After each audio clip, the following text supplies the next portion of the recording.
Jonas chapitre 1, nous lisons les 4 premiers versets.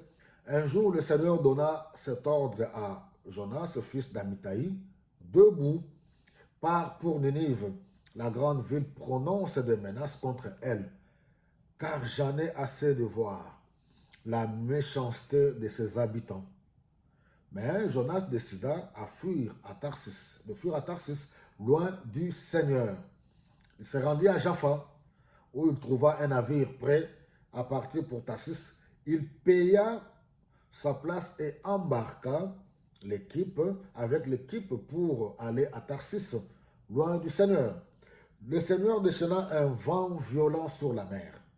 Il y eut une telle tempête que les navires semblaient prêts à se briser. Les marins eurent très peur, chacun appela son Dieu, son propre Dieu, à grands cris, et ainsi de suite. Nous sommes en train de voir sur les prophètes, la prophétie et Dieu dans l'Ancien Testament. On a vu que la prophétie avait 2 éléments majeurs. La proclamation de la parole de Dieu et la prédiction des choses à venir.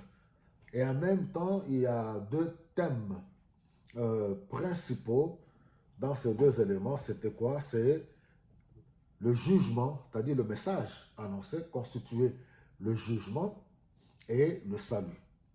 Et en même temps, nous voyons que lorsque le prophète annonce le jugement de Dieu et que le peuple prend cela en compte, se détourne de sa mauvaise voie, Dieu arrête le processus du jugement. Pourquoi? Pour restaurer. Parce que c'est un Dieu qui aime son peuple.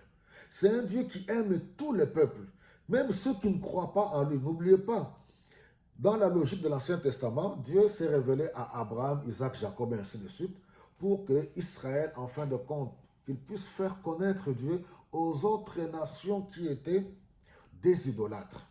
Donc Dieu aime tout le peuple. Dieu ne veut pas la destruction de tout ce peuple-là.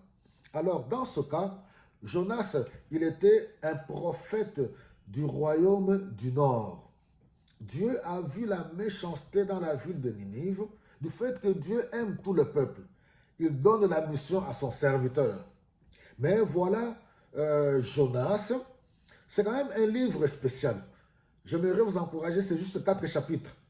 Un livre spécial. Alors on voit que Jonas se permet de fuir. Lui, le prophète, pensant que il peut se cacher.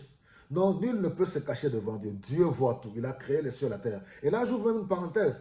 Même les mauvaises choses qu'on peut faire en cachette, j'aimerais nous dire ouvertement, il faut venir tel que nous sommes devant Dieu. Parce que Dieu voit tout. Les hommes ne peuvent pas te voir, mais Dieu voit tout. Il n'y a rien qui est caché au-devant de Dieu. N'est-ce pas que le psalmiste dit que même si je vais au fond de la mer, même si je vais dans un trou ténébreux, pour toi, les ténèbres deviennent lumière. Rien n'est caché devant Dieu. Il est le créateur de toutes choses. Et voilà, c'est encore Dieu qui fait déchaîner un vent violent sur la mer.